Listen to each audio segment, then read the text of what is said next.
Vriende en landgenote, die wêreld verander vinniger as ooit tevore en dikwels sonder dat die gewone mens volledig vertel word van wat agter die skerms gebeur.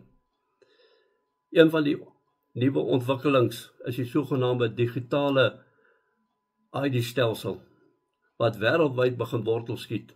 Dit word bemark as gemaklik, modern, noodsaaklik en vir veiligheid, maar vir baie word nie vir jou vertel nie.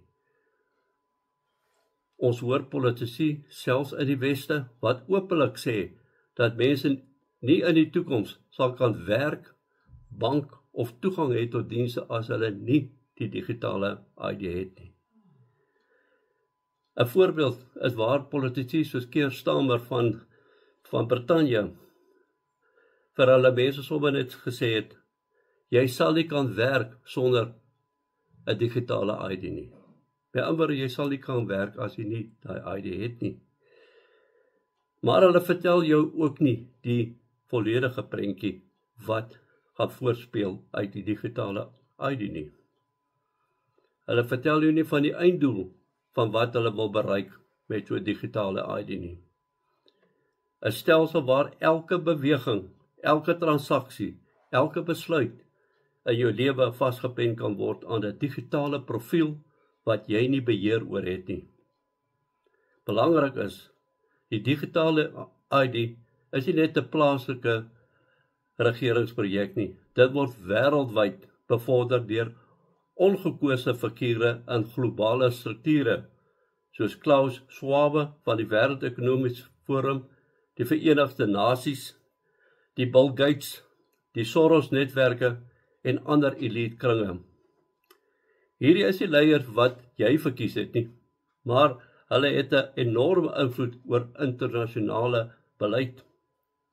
Die gevaar is nie die tegnologie self nie, die gevaar is vir wie dit beheer, hoe dit later gebruik gaan word om jou vryheid te beperk.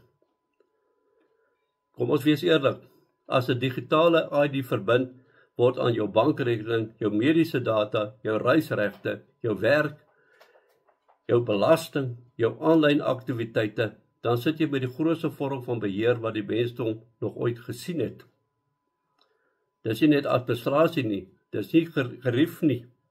Dit is 'n stelsel wat oor dekades kan ontwikkel tot een van die wêreld beheermeganismes waar 'n klein groepie magtig is.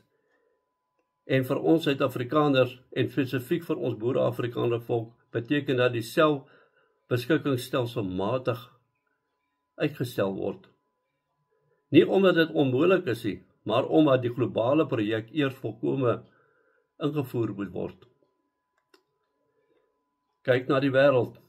In Australië is die digitale stelsel reeds ver gevorder en baie burgers voel vasgevang.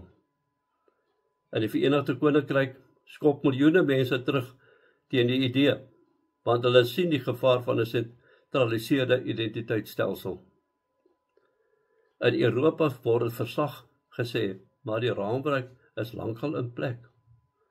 Die wêreld word ingedruk in 'n stelsel wat hulle self nie gekies het nie. Die 235-beweging roep ons mense en alles Suid-Afrikaners om nie in hierdie val te trap nie. Ons selfbeskikking, ons geloofsvryheid, ons gemeenskapsvryheid en ons ekonomiese vryheid word alles bedreig wanneer ons die sleutels van die hele bestaan oorgee aan 'n globale identiteitsmeganisme. Die volk en gemeenskap bou terwyl al ons toegang tot werk, geld, beweging en dienste deur 'n sentrale digitale stelsel beheer gaan word.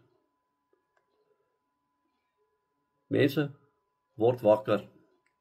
Moenie vir 'n oomblik dink dat dit net oor tegnologie gaan nie. Dit gaan oor beheer. Moenie dink dit gaan oor jou veiligheid nie. Dit gaan oor hulle mag.